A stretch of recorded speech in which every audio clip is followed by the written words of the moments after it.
नमस्कार, बिस्मिल्लाहिर्रहमानिर्रहीम। दोस्तों, हजरत बाबा ताजुद्दीन औलिया नागपुरी रहमतुल्लाह अलैह का नाम हिंदुस्तान के उन महान सूफी संतों में शुमार है जिनकी पूरी जिंदगी इंसानों की खिदमत और अल्लाह की इबादत में गुजरी। बाबा ताजुद्दीन के दरबार में कभी कोई जात पात या भेदभाव नहीं देखा गया। उनके दर पर जो भी उम्मीद लेकर आया, वह कभी खाली हाथ वापस नहीं लौटा। आज हम बाबा ताजुद्दीन नागपुरी की जिंदगी का एक ऐसा वाकया सुनने जा रहे हैं जो उनकी करामत, रहमदिली और अल्लाह पर उनके अटूट भरोसे को बयान करता है। बात उन दिनों की है जब नागपुर और उसके आसपास के इलाकों में भीषण सूखा पड़ा हुआ था।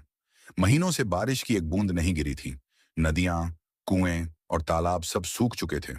किसान दाने दाने को तरस रहे थे और उनकी फसलें जमीन पर दम तोड़ रही थीं। उसी दौरान नागपुर के पास एक गांव में एक बेहद गरीब किसान रहता था। उस किसान के पास जमीन का एक छोटा सा टुकड़ा था जिस पर उसने दिन रात मेहनत करके फसल बोई थी। लेकिन बारिश न होने की वजह से उसकी पूरी फसल सूखने की कगार पर आ पहुंची। किसान पाई पाई का मोहताज हो चुका था। अगर यह फसल बर्बाद हो जाती तो उसका और उसके मासूम बच्चों का फाका, भूख से मरना तय था। निराश और लाचार होकर वह किसान कई जगह गया, लेकिन हर तरफ से उसे नाकामी ही हाथ लगी। आखिरकार किसी ने उसे सलाह दी, तुम नागपुर जाकर बाबा ताजुद्दीन के आस्थाने पर क्यों नहीं जाते? वो अल्लाह के प्यारे वली हैं, उनकी दुआ कभी खाली नहीं जाती। किसान के दिल में उम्मीद की एक किरण जागी। वह नंगे पैर रोता हुआ बाबा ताजुद्दीन नागपुरी की खिदमत में हाजिर हुआ। बाबा उस वक्त एक पेड़ के नीचे शांत बैठे हुए थे। किसान बाबा के कदमों में गिर पड़ा और फूट फूट कर रोने लगा। बाबा ताजुद्दीन ने उसकी तरफ देखा और बड़े प्यार से पूछा, क्या बात है बेटा, इतने परेशान क्यों हो? किसान ने हाथ जोड़कर कहा, बाबा, मैं एक गरीब किसान हूं। बारिश न होने की वजह से मेरा खेत सूख रहा है। मेरी फसल जल रही है। अगर बारिश नहीं हुई तो मेरे बच्चे भूख से मर जाएंगे। मेहरबानी करके अल्लाह के दरबार में मेरे लिए दुआ कर दीजिए।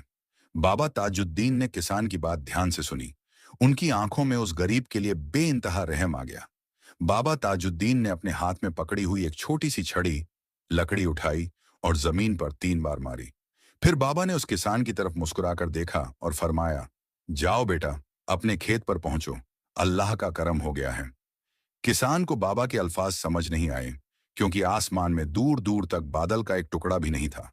कड़क धूप खिल रही थी, लेकिन बाबा पर यकीन रखकर वह वापस अपने गांव की तरफ पैदल ही लौट पड़ा।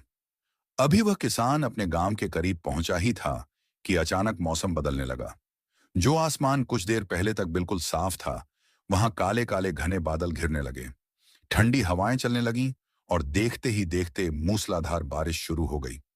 लेकिन सबसे बड़ी करामत तो तब देखने को मिली जब किसान अपने खेत पर पहुंचा। उसने देखा कि पूरे इलाके में बारिश हो ही रही थी, लेकिन उसके अपने खेत पर इतनी रूहानी और बरकत वाली बारिश हुई कि उसकी सूखी हुई फसल फिर से लहलहाने और हरी भरी होने लगी। किसान की आंखों से खुशी के आंसू बह निकले। उसने वहीं जमीन पर सजदा किया और अल्लाह का शुक्रिया अदा किया, जिसने बाबा ताजुद्दीन की दुआ के सदके उसकी दुनिया उजड़ने से बचा ली। ये सिर्फ एक वाकया नहीं है, बल्कि इस बात का सबूत है कि जब कोई इंसान अल्लाह की राह में सब कुछ न्यौछावर कर देता है, तो अल्लाह उसकी जुबान से निकले हर लफ्ज की साख रखता है। हजरत बाबा ताजुद्दीन नागपुरी की पूरी जिंदगी ऐसे ही अनगिनत मौजिज़ों, चमत्कारों और इंसानी खिदमत से भरी पड़ी है। अल्लाह ताला हमें बाबा ताजुद्दीन नागपुरी के बताए हुए रास्ते, यानी आपस में मोहब्बत, खिदमत और भाईचारे पर चलने की तौफीक अता फरमाए। आमीन।